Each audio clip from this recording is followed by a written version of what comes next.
Simple and ಟೇಸ್ಟಿಯಾಗಿರುವಂತಹ masala rice, ಅದ್ರ ಜೊತೆಗೆ chutney combination ಸೂಪರಾಗಿರುತ್ತೆ. ಮಾಡೋದು ಹೇಗೆ ಅಂತ ನೋಡೋಣ ಬನ್ನಿ.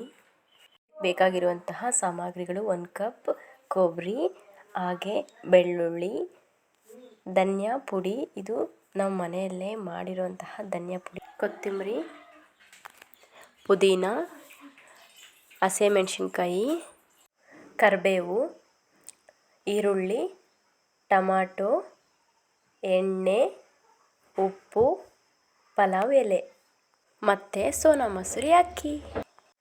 ಕೊಬ್ಬರಿ, ಕೊತ್ತಂಬರಿ, ಬೆಳ್ಳುಳ್ಳಿ, ಧನಿಯಾ ಪುಡಿ ಇವನ್ನೆಲ್ಲ ರುಬ್ಕೊಂಡಿದ್ದೀನಿ. ಮಾಡೋದು ಹೇಗೆ ಅಂತ ನೋಡೋಣ. ಒಂದು ಪಾತ್ರೆಯಲ್ಲಿ ಎಣ್ಣೆ ಹಾಕ್ಕೋಬೇಕು. ಎಣ್ಣೆ ಕಾದ್ಮೇಲೆ ಸಾಸಿವೆ ಜೀರಿಗೆ ಹಾಕ್ಕೋಬೇಕು. ಸಿಂಪಲಾಗಿ ಮಾಡ್ಬೋದು, ಟೇಸ್ಟ್ ಅಂತೂ ಸಖತ್ತಾಗಿರುತ್ತೆ. ಆಮೇಲೆ ಪಲಾವ್ ಎಲೆ ಹಾಕ್ಕೊಂಡು ಆಮೇಲೆ ಕರಿಬೇವನ್ನ ಹಾಕ್ಕೋಬೇಕು.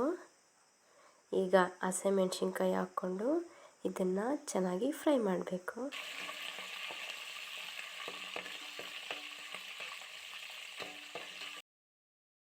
ಫ್ರೈ ಆದ ತಕ್ಷಣ ಈರುಳ್ಳಿನ ಹಾಕ್ಕೋಬೇಕು. ಆಮೇಲೆ ಚಿಕ್ಕದಾಗಿ ಕಟ್ ಮಾಡ್ಕೊಂಡಿರುವಂತಹ ಟಮಾಟೆ ಹಣ್ಣನ್ನು ಹಾಕ್ಕೊಂಡು ಇದನ್ನು ಅಷ್ಟೇ ಲೈಟಾಗಿ ಫ್ರೈ ಮಾಡ್ಕೋಬೇಕು. ನಾನೇನು ಕುಕ್ಕಿಂಗಲ್ಲಿ ಎಕ್ಸ್ಪರ್ಟ್ ಏನಲ್ಲ, ನನಗೆ ಗೊತ್ತಿರೋ ಥರ ಹೇಳ್ತೀನಿ ಅಷ್ಟೇ. ಇವಾಗ ಪುದೀನನೂ ಹಾಕ್ಕೊಂಡು ಚೌಟಾಡಿಸಿ ರುಬ್ಕೊಂಡು ಬಂದಿರುವಂತಹ ಮಸಾಲೆನ ಈಗ ಹಾಕ್ಕೋಬೇಕು. ನಾನು ವಿಡಿಯೋದಲ್ಲಿ ತೋರಿಸ್ತಾ ಇರೋ ಥರ ಈ ಥರ ಚೌಟಾಡಿಸಿ. ನೀವು ಕೇಳ್ಬೋದು, ಏನು ಚೌಟಾಡಿಸಿ ಅಂತ ಮಧ್ಯದಲ್ಲಿ ಹೇಳ್ತಿದ್ದಾರೆ ಅಂತ. ಅಂದರೆ ಅದನ್ನು ಕಲಸಿ ಅನ್ನೋದು ನಾನು ಚೌಟಾಡಿಸಿ ಅಂತ ಹೇಳ್ತಾ ಇದ್ದೀನಿ ಅಷ್ಟೇ. ಇದಕ್ಕೆ ಅಳತೆ ಹೇಳೋದಾದರೆ 1 ಕಪ್ ರೈಸ್ಗೆ 1/4 ನೀರು ಹಾಕಿದ್ರೆ ಸಾಕಾಗುತ್ತೆ. ನಾನು ಹೇಳ್ತಾ ಇರೋದು ಸೋನಾ ಮಸೂರಿ ಅಕ್ಕಿಗೆ ನಾನು ಮಾಡಿರೋ ಮೆಸರ್ಮೆಂಟ್ ಅದಕ್ಕೆ ಹೇಳ್ತಿದ್ದೀನಿ. ಈಗ ಉಪ್ಪು ಹಾಕ್ಕೋಬೇಕು. ಈಗ ಪುದೀನೂ ಸ್ವಲ್ಪ ಉಳಿಸ್ಕೊಂಡಿದ್ವಲ್ಲ, ಈಗ ಹಾಕ್ಕೋಬೇಕು. ಟೇಸ್ಟ್ ಚೆನ್ನಾಗಿರುತ್ತೆ ಅಂತ. ಇದು ಕುದೀತಾ ಇದೆ. ಈ ಕಡೆ ನಾವು ಅಕ್ಕಿನ ತೊಳ್ಕೊತಾ ಇದ್ದೀನಿ.